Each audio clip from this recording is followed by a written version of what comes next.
I think it's going to be a busy summer for Arsenal. In the next videos, in the next days, we will talk also about Paris Saint-Germain. Congratulations to Paris Saint-Germain, because they will also be busy in the market. Obviously not that busy. They will just try to put some touches to their fantastic squad, but PSG will also do something.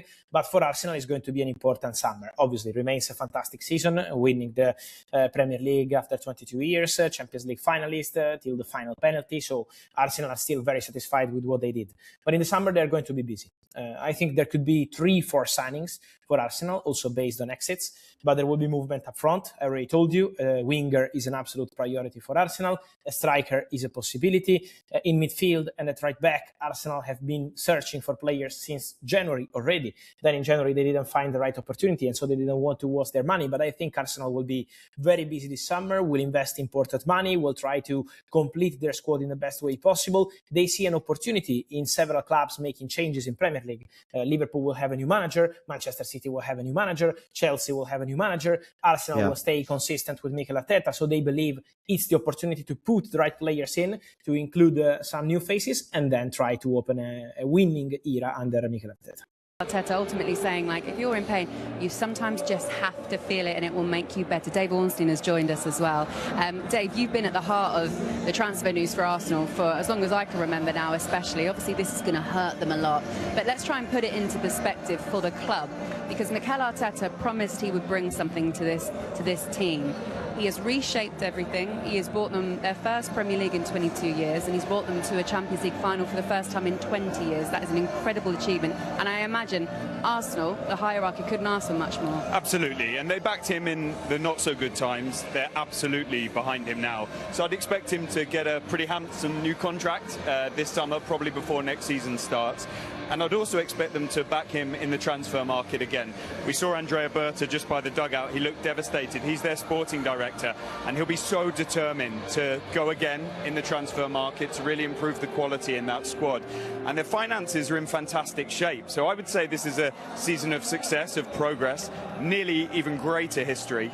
And they're really in good shape under Mikel Arteta to go on. Tell us, obviously, winning the Premier League makes a huge difference, but tell us about those finances and what they've done this season that's been so different.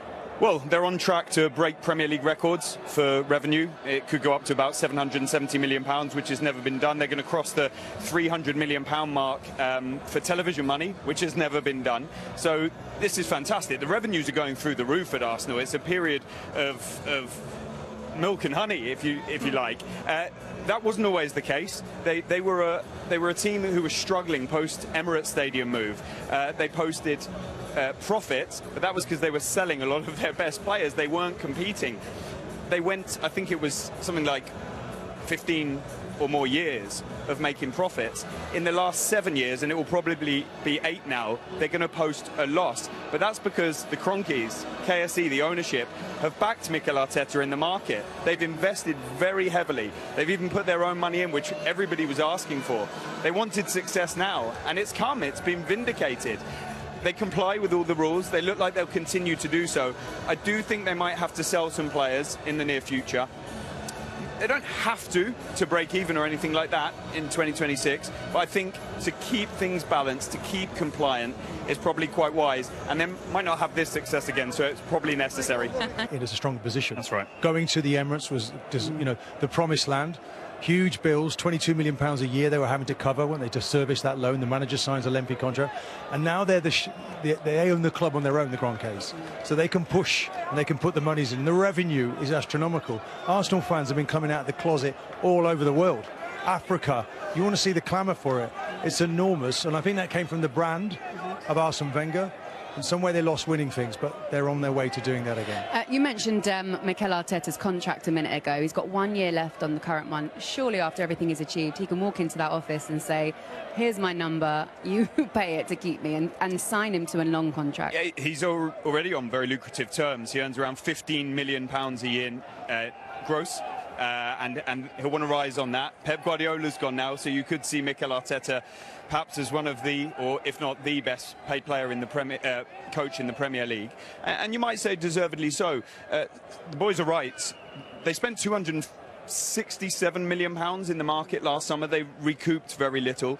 And I could see, because they know the need to improve at that top end, they're behind statistically, and you can see it with your eyes, the likes of PSG and Bayern Munich and so on. The number 9 position is interesting. A penny for the thoughts of Victor Gyökeres tonight, of course. His first season, and he helped them to this final and then was put on the bench.